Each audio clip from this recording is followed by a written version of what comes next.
Hey guys, it's Lion here with HobbiesofaMan once again, and today we're going to be doing another TBR video for the month of June. So we're going to have a long TBR, but I think it's fine because even though I had a long TBR both in April and in May, and I was not able to complete them, I do think that I will be able to complete it this time because I feel like I'm out of my reading slump, and also I have a lot more time because I'm only taking one class this summer, and the vast majority of my time otherwise is going to be free. And so I think I will have a lot of time to read. Most of this stuff, I probably won't finish reading all of it because I never do, but I think I'll be able to make a lot of, a big dent in this, right? A lot of headway in the, in the stuff that I'm talking about today. So first of all, we have leftover titles from months previous, specifically from April. These are the ones that I've been kind of dragging with me for the last couple months, which I'm not going to show you because, you know, I don't feel like pulling them out, right? So starting with Weird World, the comic book that Comic Swag sent me a few months ago. I've not been able to read any more of it. I haven't really found the desire to do so, but I do want to finish reading it because I really like the art style, even if the stories are kind of like all over the place. So I will try to finish that. Then I have two more arcs in the Piccolo saga of Dragon Ball, and so I'll finally be able to finish reading Dragon Ball, and hopefully that means I can start Dragon Ball Z in the near future here. And then eventually I'll get into Dragon Ball Super, which was ultimately what I wanted to get around to when I started reading Dragon Ball. I just kind of didn't focus on that all that much. So that's kind of what's going on there.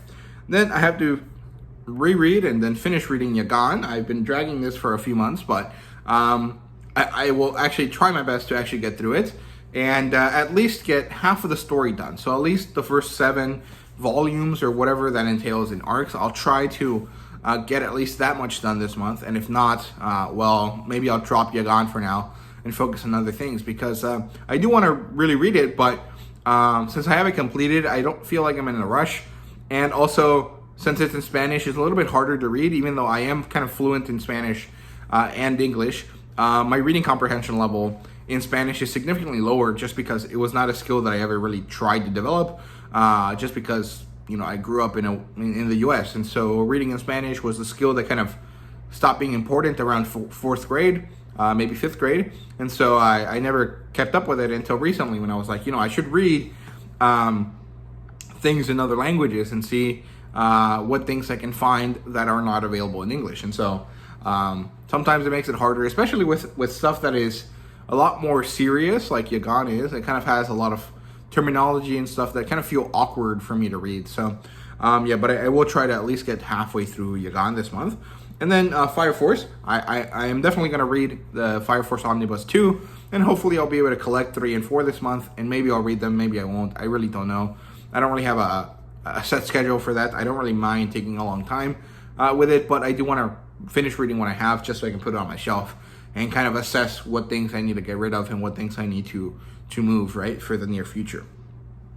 And that brings us on to the novels and the actual kind of modern current TBR. So I do have things left over from last month that I will mention really quickly here, and they would be over here. Sorry, I have like a bunch of piles of stuff over here that I need to organize a little bit. So from last month, I'm going to read Agahoshi Book Club number 2 and Our World's Magic number 3.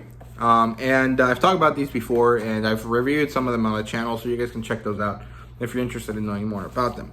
Moving on, I am going to read Tarzan number 3. This is Tarzan, the Beast of Tarzan.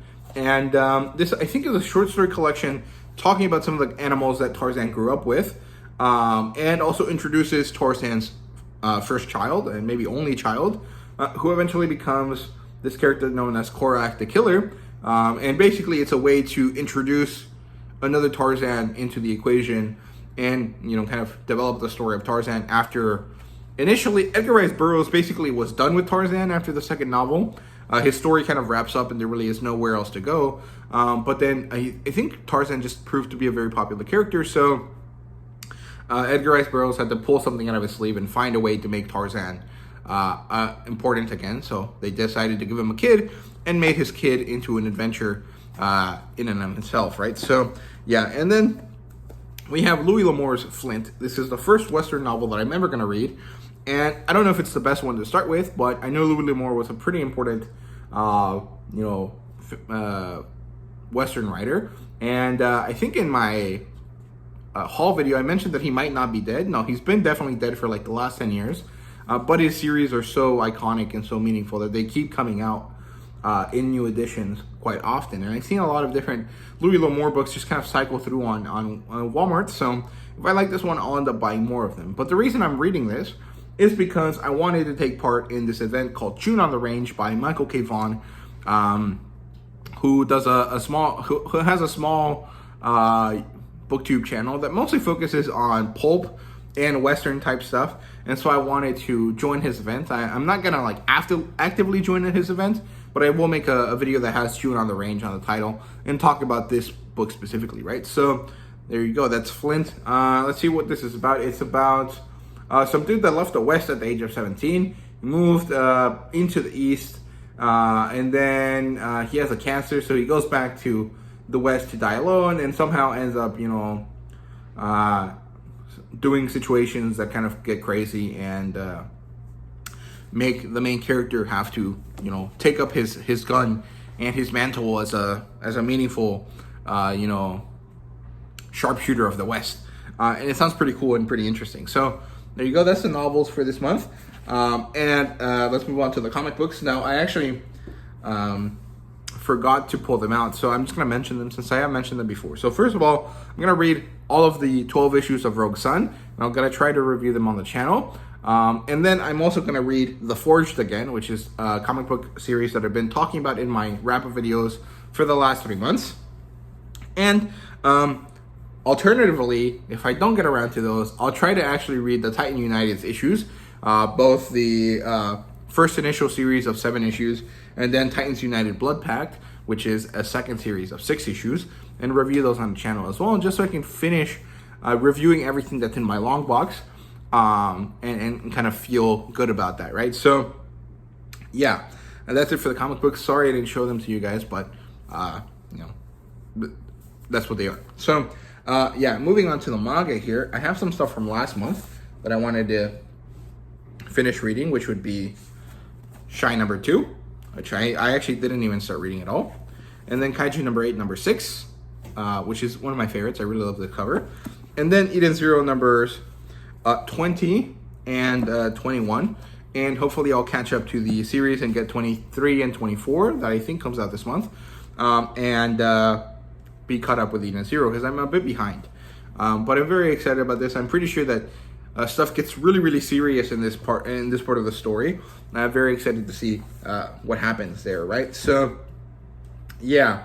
Then I have a bunch of other stuff that I want to read here. Most of it is kind of volume ones or things that kind of finish off or continue series that I haven't really looked at in a while. So here we have Gunbird Sisters number 4. This is the last book in the series and is one that I'm very excited to get into. And the only thing that I don't like is the color. It's white. All of the other ones were red, and so, you know, red or purple. So I really would have liked this to be either black or another red or purple color. But going with white, I guess, makes sense, but also feels kind of lame in comparison. But I'm excited to see how this story ends and do a review for it. Then we have Komi number 24. I think 25 comes out this month, so I do want to catch up to Komi. And I actually might end up starting to read the chapters that are out. Because if I remember correctly, chapter 404 just came out on the Viz app, and this volume goes up to 324. So I'm like, there's like 100 chapters of Komi that I can potentially catch up to and read, and that'd be pretty cool, right? So, yeah, then we have The Boxer number 2. I'm very excited about this one. I really enjoyed the first volume, and I can't wait to check out what's going on here. And I don't know. I still don't know who this character is. This one right here. He showed up in the first cover, and he shows up again here, but I don't know. I can't link it to any of the characters we met in the first book, so we'll see. Then we have My Dress Up Darling number 8, which I'm very excited about. I really love this series a lot. Then Record of Ragnarok number 6, which is one that I'm not actually that excited about because I really don't care about Hercules and Jack the Ripper. Honestly, I think that the hype around Jack the Ripper kind of turned me off from him because I didn't really understand it. I didn't get the hype. I definitely understand the hype of Zeus and Adam, even if I first watched it in like a less than ideal adaptation. But I watched this in the adaptation too, and this really fell flat for me. So I'm not that excited to get into it, but I am very excited to get into the Tamemon, Raiden, and Shiva fight. No, was it Shiva? No. I can't remember if it was Shiva, Vishnu, or a different god. That it was the Indian god that Tamemon Rider fights. You know, whatever that guy is. I'm very excited to see where that goes. Then we have Horimiya number 1. This one really doesn't tie into any of the other stuff that I read. I just got this recently from the Prom G and I wanted to read it. Then we have Livingstone number 1. Again, doesn't really tie into anything else. This is not a continuation. This is just a volume 1 that I'm interested in. And I'm very excited about this one. The art still looks really interesting here. So I'm looking forward to it. So there you go. And then to finish off here, we have 3 more volume 1s. First of all, we have Daemons of the Dark Realm, which is pretty interesting. I saw Tekking did a video about this, talking about it, and made it sound really, really interesting. So I'm very excited about this one. And then Boys Abyss, number 1. This one's been on my radar for a few years, actually, because I think Umaru-chan, which is a Spanish manga YouTuber, talked about this when it came out in Spain, you know, years ago. And I've been wanting to pick it up since then. But I didn't have a chance to pick it up in Spanish, so when it came out in English, I jumped on it. I'm very excited about this. The one thing I don't like is that there's no color pages, even though this was clearly a color page. Like, come on, man, just give us the color pages. That's the one thing I hate about Viz, is that, you know, they just never give us color pages. And finally, Dark Gathering, number 1. I bought this because I didn't think it was going to show up on the Shonen Jump app, and then immediately the day after I bought it, it came out on the Shonen Jump app, which kind of sucks, but either way, I'll read this, I'll review it, and regardless of whether I like it or not, I'm going to sell off this volume and just continue reading it through the app if I like it. So there you go. That's Dark Gathering. So yeah, that's my TBR. I hope you guys enjoyed. Let me know what you guys are reading this month. And thank you guys very much for watching. See you guys later.